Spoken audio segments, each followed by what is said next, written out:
in this episode, we have a wonderful instructional leader here to join us. We have Miss Keysha McIntyre from Molding Minds Moments. She is a wonderful career instructional coach and instructional leader. And we are going to have the opportunity to talk to her. And thank you for coming, Keysha. Thank you for inviting me, Heavenly, and you are just too great. All I can say. Thank you so much. So I'm just wanting to ask a few questions about your leadership connection. Can you tell me, start with your story, what led you into the world of instructional coaching, and how did you become a coach of coaches? Okay, so early in my career, I thought I wanted to be a principal, but as I began to teach and start doing professional development and loving curriculum, I realized I didn't want to be a principal at all. And John Shav, one of my principals, he helped me with that. One day he told me, he said, "Keisha, you should be something with curriculum." He said, "You love curriculum," and he said, "You could be a principal." He said, but you could make just as much money doing things with curriculum. And so then my third degree was curriculum instruction, management, and administration. And so I started the first 10 years of my career, I was very language arts, very much so. And reading and writing, that was the thing. And then the district was in, they had coaches, but they only had literacy coaches. Mhm. But I didn't like the curriculum that they were using at that time. So I didn't want to coach people to do it. Mm. And so I said, you know what? There are not a lot of good math teachers. I started taking more math classes, doing professional development. I said, I'm gonna be a math coach. There were no math coaches positions posted at that time. But Oh, but I had made a decision that that was the direction that I was going to go. I was going to teach math professional development and I was going to be a math coach. Eventually, there was a rumor of math coaches coming to a district. I packed up my classroom. I told the principal to get ready to hire. I said, move me down to second grade. It's hard to get a fifth grade teacher. And she was like, what are you doing? I said, I'm gonna be a math coach. And she said, we don't even have math coach positions. I said, I'm gonna be one somewhere. I packed up all my stuff and took it home. And didn't have a job, didn't have a place to put an application in, and took it home. And then from there it went. A couple of weeks later, they did post some. And I became a math coach. And I just loved it. I enjoy watching people go. Just like you love to see the light come on with children when you're teaching, I love to see the light come on with teachers, administrators, when the light comes on about what's the shift, what's the necessary step to improve instruction. mm, And I think I'm a coach in every area of my life. And so I think it was just meant to be for me to be a coach. It just hadn't been, and when I started my career, nobody was talking about them. And right. so now, this since then I've gone on to be coaches in schools, coaches at the district level, coach working with Jim Knight, and coach by myself, and I absolutely love it. Wonderful. Thank you for that story because from the classroom to working at the national level with a educational thought leader like Jim Knight is so impressive. And then to go out on your own and start your own educational consulting business. I love it. I love it. Now, I want to ask you another question. Does it, what's the difference between teaching and coaching coaches and coaching teachers? Is there a difference or is this the same when you're coaching coaches and coaching teachers? For me, I believe everybody needs a coach. I believe that. So for me, the process is still the same. It's what changes is the content. Mm, The content changes and sometimes the skill level changes, but good coaching always involves setting okay. goals, finding out where people want to go and helping them to move from where they are to the next level. That it doesn't matter what the position, whether it's a child, whether it's a teacher, whether it's an adult, whether it's look, I've even coached ministers and people in the business. The process is the same. All right. Same process, different people. So, what are some common coaching blind spots that you help new or developing coaches get through? Recognizing the difference between when a person needs a coaching cycle versus a coaching action, Mm, or is it something that's truly a professional development? Oftentimes, people think it's whenever they see something going wrong with instruction that, oh, I need to put this person in a coaching cycle. But really, sometimes you need to really look at what's happening with the grade level, get a good picture, a good comp reality, because a lot of times it's not that that person needs to be in a coaching cycle as much as it is we need to do some professional development to make sure that they understand the content and they can do the strategy. Is this a will or skill issue? And okay. that's the common error, and they think they can coach the whole building. Mm. They think they can put everybody on a coaching cycle, and coaching takes time. Coaching cycle takes time, so that's the hard part. So, in sometimes I'm thinking like for a tier one instructional problem, professional development. For my little sweet spot is mentoring teachers, professional development is needed because they might not know what to do, but the whole building needs different things. So everybody, ooh, that's a spread thin coach if they're trying to hit everybody in the building, Keisha.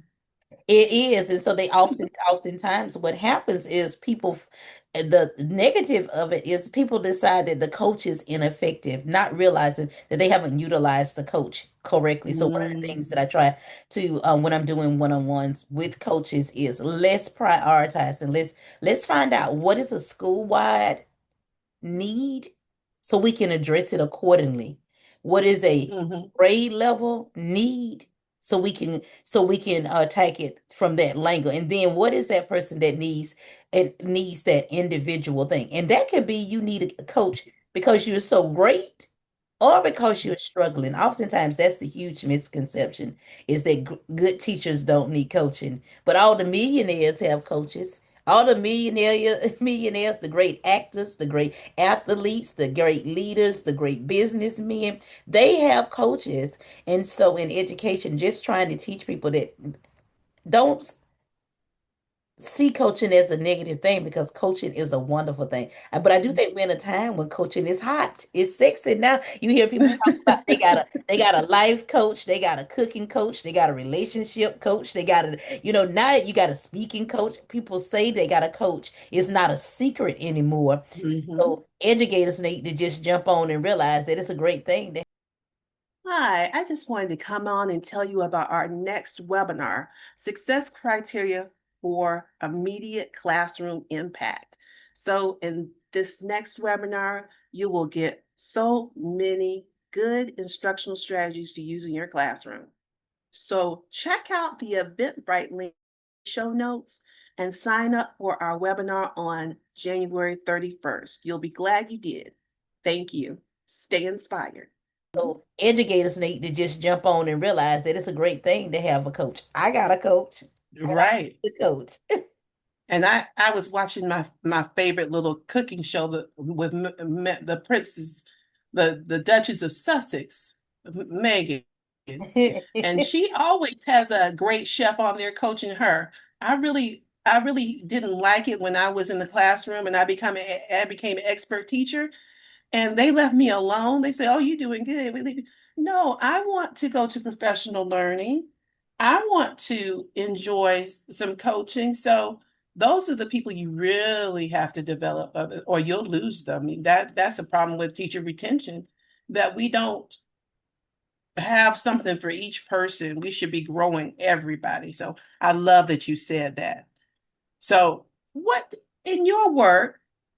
What does a high quality coaching conversation actually sound like? Because I've had some coaching conversations that just give me a checklist. What does a high quality coaching conversation sound like, Keisha? a lot of the person that you're coaching talking. The Mhm. best conversations, coaching conversation, is when you can get what's in the person's heart, what's in their mind out, and then help them implement it. Mhm. Because and even if that sometimes implementing it means that they need some type of professional development. It might mean they need you to model something. It might mean that they need you to teach them something, but they're guiding that conversation and you're getting to the heart is it what is it that they desire Mhm. to see happen for themselves, see happen for their kids, see happen for their teachers, because then you can bridge, you can close the gap. As long as it's just me, that person is not going to be another me. That person is going to be the best version of them. And that's what you want. So you need to hear their voice, hear what they want, hear their heart, hear where they're trying to go. Most people know where they're trying to go. They just don't know, sometimes don't know the best path to get there. And so the best conversations ask that. You need some data. I know you love to hear that. Mhm. You cannot, you can, whether it's, you need both quantitative and qualitative data. You need data so that that's also driving the conversation that so you can find out where we're starting and where we're going. You need a goal and a specified goal that you identify what's happening. And then the checklist is built around what they've decided that, hey, this is what I'm committing that I'm going to try to do. This is what I'm going to do. N- Not a list of things that I want, but a list of things to make sure that they hit the target that they're trying to hit. And that list is co-generated. It's not Mhm. generated by me. It's co-generated because you need their voice in order to make sure they're hitting their mark. People only care about goals they make, despite what we think. Most people do not meet goals that other people make for them. If they don't, they've got to get Yes. invested in that goal. Yes, even with our students, I'm a big proponent of success criteria, and it has to be co-created with students so that they can know what they're trying to attain. And you talked about goals, you talked about my favorite data. What kind of data beyond test scores do you encourage coaches to bring to the table when they're having a coaching conversation? If it's a content issue, if they feel like it's a content issue, I ask them to bring in data around what do they notice that students are doing and what do they notice that teachers are doing. What Mm, if there's a particular strategy that you are working on, what portions of those strategies are the teacher unable to model? Because then you can pinpoint something bite-sized to support the teacher on. And then you do need data. What data on the kids? What are the kids doing in the midst of this? mm, What are the kids? If it's a behavior management thing, there's different kinds of charts and things that you can get so you can check out student responses, teachers' responses, how the teacher is responding to the students.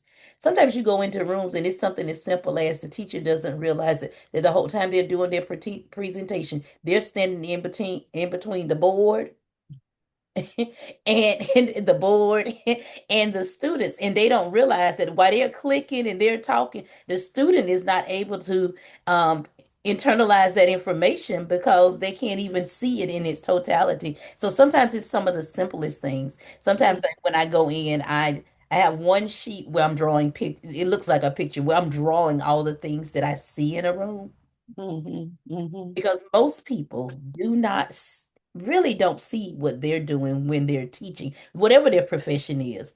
They don't see it, so a lot of times they don't know what they're looking. So I always want to know when I'm talking to a coach, how much do you know about that classroom? When they tell me that they're going in to see teachers, and I got this teacher on a coaching cycle, I'm trying to find out how much do you know about the teacher, or did you just go in tunnel vision and you didn't get enough information? And then I go and see if I see the same things they saw and what other things I see around that.